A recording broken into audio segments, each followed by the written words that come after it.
Hallo, Moje, Jodedach, herzlich willkommen auf meinem kleinen, bescheidenen Kanal. Ich bin der Leo, schön, dass ihr eingeschaltet habt. Ja, es ist wieder soweit, eine weitere Trikot-Review steht ins Haus. Ihr kennt das ja mittlerweile, ich bewerte die neuesten FC-Trikots nach Schulnoten und im Nachhinein kam dann noch eines für die Saison raus. Das wird dann halt das Abschiedstrikot von Lukas Podolski sein. Ja, liebe Freunde, der wird in wenigen Tagen, oder eigentlich, je nachdem, wann ihr das Video seht, hat er es vielleicht schon getan, sein Abschiedsspiel geben. Ich werde auch selber vor Ort sein.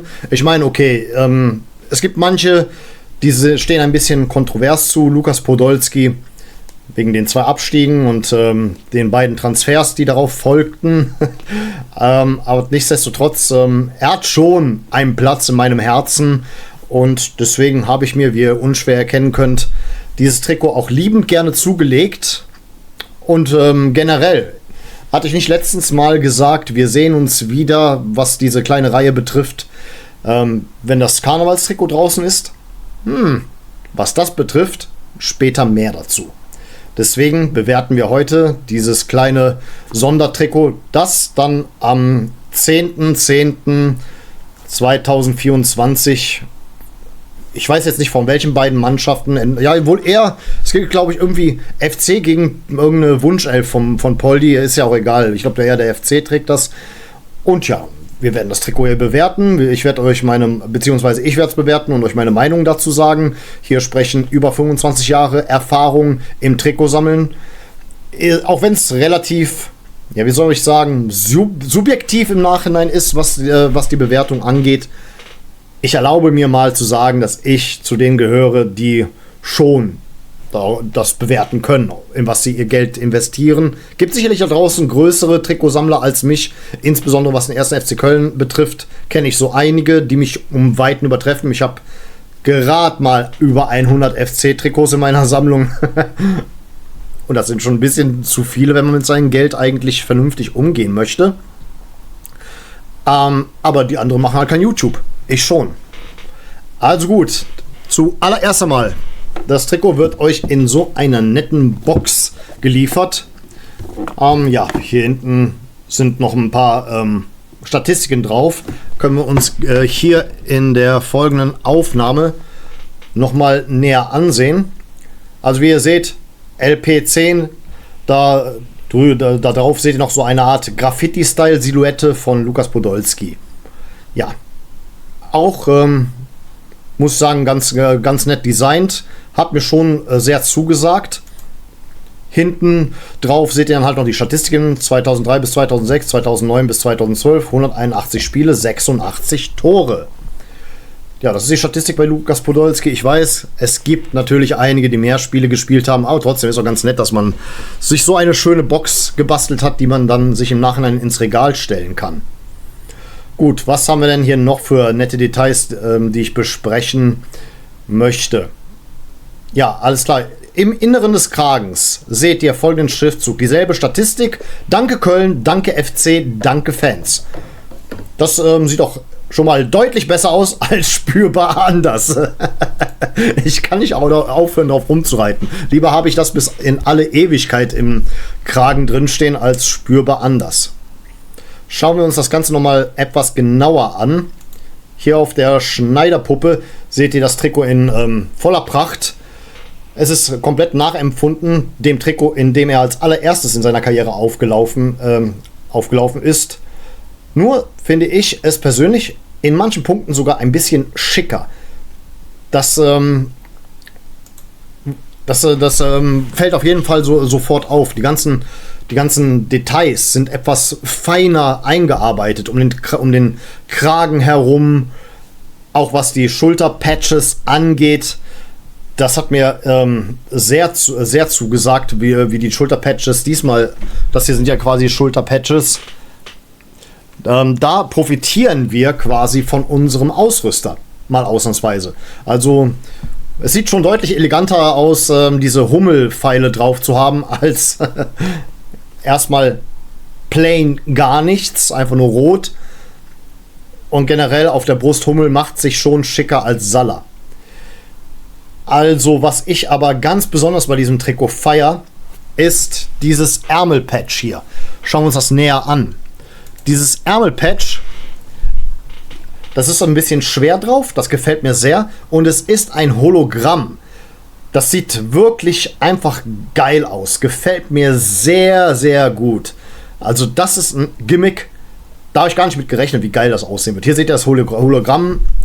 Richtig, richtig nice. Da hat man sich ausnahmsweise mal was wirklich einfallen lassen.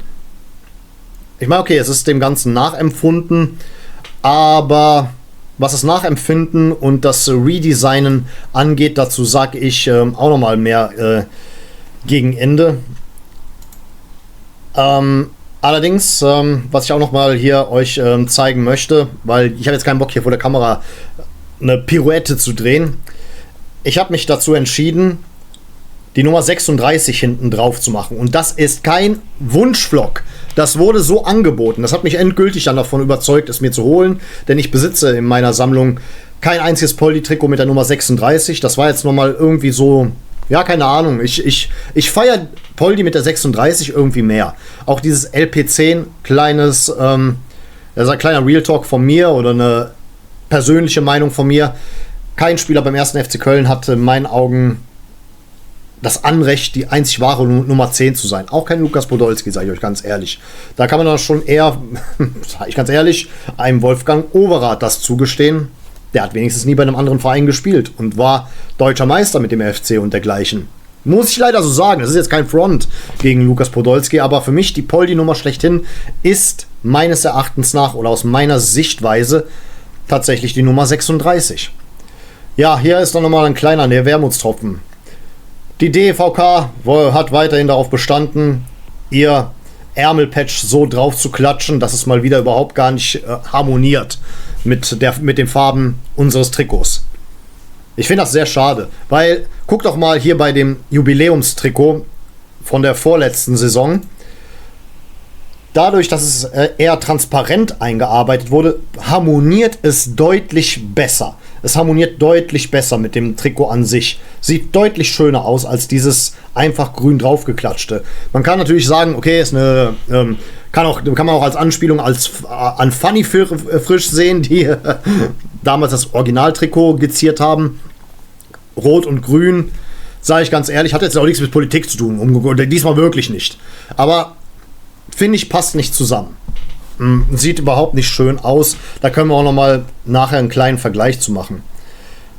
Im hinteren Bereich des Nackens sehen wir eingestickt Kölsche Jung und über den Namen nochmal Lukas Podolski 10 und unser FC-Wappen, beziehungsweise FC-Wappen XLP10.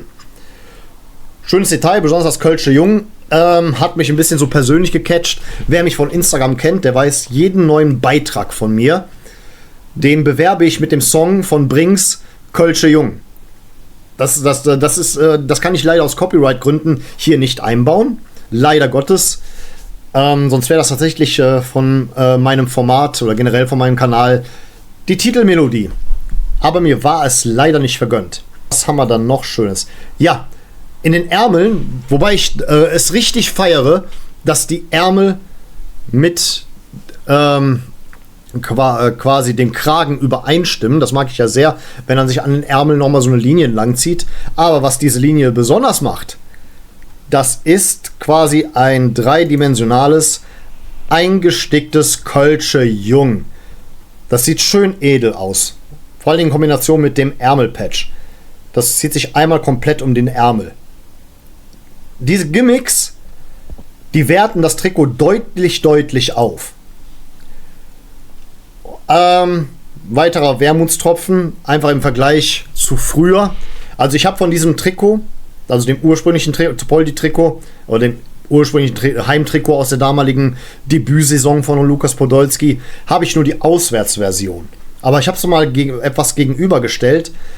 Findet ihr es nicht auch schade, dass der Geißbock auf dem Trikot immer kleiner wird? Vergleicht es mal mit früher. Hier, eine Gegenüberstellung.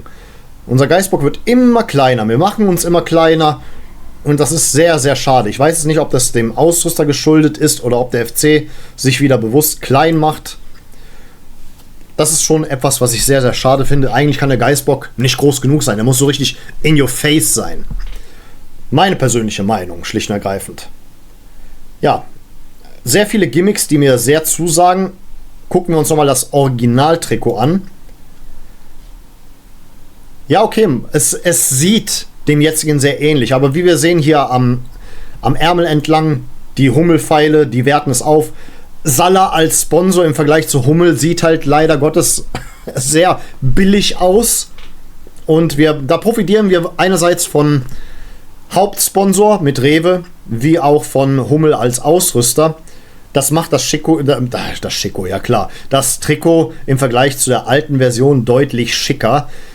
Und nochmal was nebenbei, ich habe keine Ahnung, ob ich abgenommen habe, aber das Trikot, das sitzt lockerer als das Torwarttrikot. Ich glaube, der Style ist auch dementsprechend angepasst, dass man es etwas lockerer tragen kann. Ja, kann gut sein, kann aber auch nicht sein. Ich weiß es nicht. Habe mich damit nicht allzu sehr beschäftigt, denn das Torwarttrikot habe ich in Serbien gelassen. Das ist so ein geiles Urlaubstrikot halt. Und da ich dort größtenteils im Urlaub bin, aber egal, das war zu viel Personal Talk an der Stelle. So, wir kommen dann auch direkt zur Bewertung. Wollen wir nicht lange herumreden. Also, wir vergleichen es mal mit der Filmwelt. In der Filmwelt gibt es öfter mal Neuverfilmungen, die sich Remakes nennen. Wir reden nicht von Reboots, die Neuinterpretationen sind und eine Reihe neu ankurbeln, sondern wir reden von Remakes. Einfach eine Neuverfilmung eines Stoffes. Das Trikot hier ist ja ein Remake. Aber wann ist ein Remake ein wirklich gutes Remake? Wenn es die ursprüngliche Version oder die ursprüngliche Interpretation übertrifft. Und das tut es. Das tut es meiner Meinung nach. Wenn man das hier gegenüberstellt, das ist deutlich schicker, deutlich schöner anzusehen. Von daher, es hat das Original übertroffen und wirkt dadurch wie ein Upgrade. Allerdings, ein Downgrade ist der Preis. Für mich als Mitglied hat es knapp 100 Euro gekostet mit dem Flock hinten drauf. Wie gesagt, ihr könnt 2 Poldi-Flocks drauf machen. Einmal Lukas Podolski 10, einmal Lukas Podolski 36. Und der Rest sind halt Spieler aus unserem Originalkader, die aber höchstwahrscheinlich nicht auflaufen werden. Deswegen, da wir dieses Trikot nur einmal nutzen werden, rate ich euch ab, wenn ihr irgendwie eine Originalität bewahren wollt, euch einen aktuellen Spieler drauf zu machen. Würde nicht passen, meiner Meinung nach. Hier passt entweder ein Podolski drauf oder ihr müsst halt tiefer in die Tasche greifen, dann kostet es noch mehr, weil Wunschflocks kosten mehr. Und ihr wartet ab, wer aus seiner Wunschelf in diesem Trikot aufläuft. Ja, das Torwart-Trikot nehme ich auch mal direkt mit rein. Das würde dieselbe Note bekommen. Farbgebung ganz okay, aber für mich kein Grund, es zu kaufen. Schlicht und ergreifend, weil wir nicht wissen, welcher Torhüter überhaupt im Tor steht und weil uns das auch nicht angeboten wurde. Weil ich weiß nicht, ob da ein Marvin Schwäbe im Tor steht. Ich weiß nicht, ob ein Jonas Urbik im Tor steht, denn die haben am selben Tag ein Testspiel gegen Bochum. Deswegen, das ist eigentlich Mumpitz. Dann rück doch direkt mit der Sprache raus und sag, wer für dich aufläuft und biete es an. Stellt euch mal vor, Bastian Schweinsteiger läuft in diesem Trikot auf. Ihr würdet es doch höchstwahrscheinlich mal in Erwägung ziehen, es zu kaufen. Deswegen hätte man schon etwas transparenter sein müssen. Der Preis. Also, ihr als Nichtmitglieder würdet, glaube ich, rund 110 Euro zahlen. Es gibt dafür eine Begründung, warum es so teuer ist. Die möchte ich euch auch gerne mal an der Stelle vorlesen. Das hat nämlich Lukas Podolski selber so verkündet. Danke Köln, danke FC, danke Fans. Was auf dem Nackenband steht, trifft die Idee hinter dem Trikot im Kern, sagt Podolski. Ich möchte mich mit dem einzigartigen Design bei der Stadt und den Fans bedanken und meinem Heimatverein FC, an den ein Großteil des Erlöses fließt, etwas Gutes tun. Darüber hinaus werde ich meinen Anteil nutzen, um ein konkretes FC-Projekt mit einer Spende zu unterstützen. Okay, das ist ein Argument. Einmal, okay, 110,10 Euro war das dann, glaube ich, für euch als Nichtmitglieder. Es ist schon ein bisschen gottlos, sage ich mal so. Also, man hätte schon fannähere Preise machen können und dann trotzdem die Aufteilung der Erlöse so gestalten können. Aber ich möchte hier niemandem Scheinheiligkeit unterstellen. Trotzdem, der Preis, einfach in solchen Zeiten, wo Leute sich immer weniger Luxus erlauben können, leisten ist eine Sache, aber erlauben ist eine andere Sache. Weiß nicht, ist trotzdem ein Downgrade in meiner Note. Also, wir kommen auch direkt zu dieser Note. Ja, das Trikot gefällt mir sehr. Es sagt mir sehr zu und es ist sogar ein Trikot aus der Kategorie, wäre das mal unser Heimtrikot gewesen. Wenn du noch die Pylonen an den Seiten dran gemacht hättest. Weil an und für sich den oberen Bereich unseres aktuellen Heimtrikots, den feiere ich nicht so. Das hier ist zwar schlicht, aber auch elegant. Wann ist schlicht gut? Wenn es auch gleichzeitig elegant ist. Das letzte Mal für das Heimtrikot oder das letzte weiße Trikot, das ich bewertet habe, oder generell das erste, seitdem es diesen Kanal gibt, habe ich mit einer 3- bewertet. Dieses Trikot wäre beinahe eine 2 geworden, aber es gibt einen Downgrade wegen des Preises, weil ich setze mich für fanfreundlichere Preise ein, auch wenn ich es trotzdem kaufe. Ich sage euch trotzdem, einfach eine Botschaft an alle Jüngeren da draußen, passt auf mit eurem Geld, okay? Seid nicht so doof wie ich. Das ist irgend so eine Doofheit von mir. Es bringt mir Freude, aber es gibt deutlich mehr Sachen, die euch Freude bringen. Aber wenn ihr das Trikot feiert, dann holt es euch, aber haut mal jemanden an, der Mitglied beim FC ist und dann geht ihr mit dem zusammen und seiner Karte da rein und kauft das Trikot, habt ihr es ein bisschen günstiger, dann zahlt ihr gerade mal 100 Euro für. Aber hier in Deutschland sind wir noch ein bisschen mit den Trikotpreisen gesegnet. Sogar in Holland, den Niederlanden, musst du mindestens 120 Euro mit Flock bezahlen. In Italien noch gottloser. Ich glaube, da kommen wir fast auf 130. Deswegen, ja stimmt, liebe Freunde, die Note, bevor ich es vergesse. Es ist eine glatte 3, weil es mir besser gefällt als das Heimtrikot. Ich mir wünschte, es wäre das Heimtrikot. Ich die ganzen Gimmicks, die ich erwähnt habe, total feiere. Sie gefallen mir. Es ist kein perfektes Trikot, aber es ist summa summarum für mich ein schönes Trikot. Aber es hätte beinahe eine 2 gegeben. Ich hätte beinahe ein Gut statt ein befriedigend verteilt. Wir bleiben bei einem glatten befriedigend. Es befriedigt meine Gemüter, befriedigt meinen Geschmack. Mehr aber auch nicht. Und natürlich, was es aufgewertet hat, wie gesagt, Gimmicks und dass du die 36 drauf machen konntest. Ich persönlich sage, wenn ihr was Einzigartiges mit dem Trikot machen wollt, nehmt die 36. Ist das letzte Mal, dass ihr die Gelegenheit habt, die 36 drauf zu machen. Ich habe 2 Trikots mit der 10 drauf. Ich habe keinen Bedarf. Aber die 36 hat mir gefehlt. Ja, wie gesagt, befriedigend letzten Endes. Ja, gut, wie stehe ich denn zu Lukas Podolski? Ich habe tatsächlich ein paar Abschiedsworte für den lieben Lukas. Denn er hat schon in gewissen Punkten ein bisschen seine Spuren bei mir hinterlassen. Von daher, lieber Lukas, erstmal Glückwunsch zu deiner Karriere, die du hingelegt hast. Du wurdest mit einigen deiner späteren Vereine Meister, wie auch Pokalsieger, und vor allem schloss sich in deiner aufsehenerregenden Karriere ein Kreis, als du dann 2014 Weltmeister wurdest. Und egal, wo du gespielt hast, seien es die 2 Male bei unserem FC oder andere Vereine, wie auch die deutsche Nationalmannschaft. Du hast dich immer als Fan des 1. FC Köln präsentiert und da keinen Hehl draus gemacht.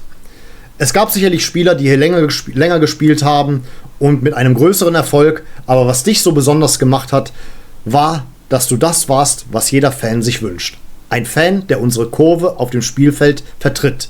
Deine sportlichen Leistungen wie auch Kunststücke sorgten dafür, dass viele Fans anderer Vereine neidisch auf uns waren.